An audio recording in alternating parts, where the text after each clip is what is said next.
I'm just up behind the beach, and this is a little tiny weeny estuary area. So this is tidal.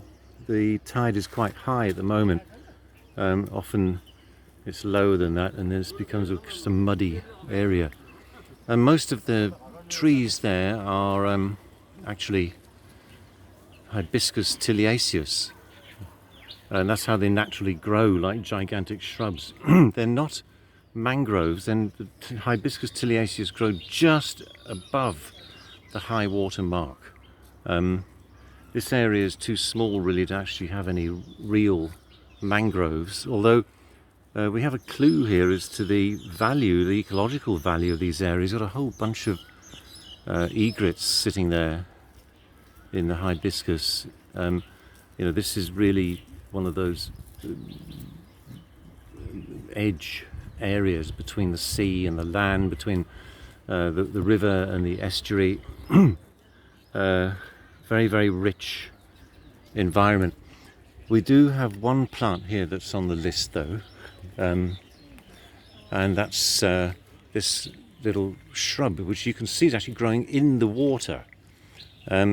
It grows between low tide and high tide, so it, I suppose, does qualify to be a kind of a mangrove.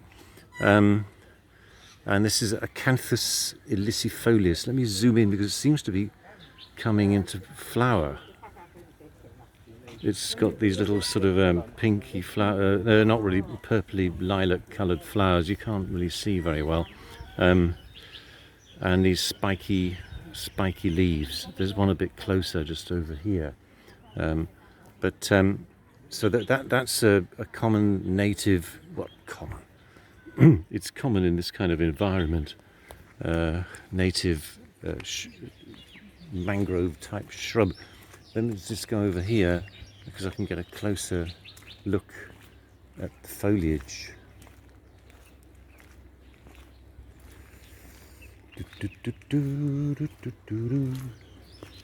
Here we go. For some reason this one is not starting to flower, but we can see the kind of spiky, almost holly leaf like foliage. Acanthus ilicifolius.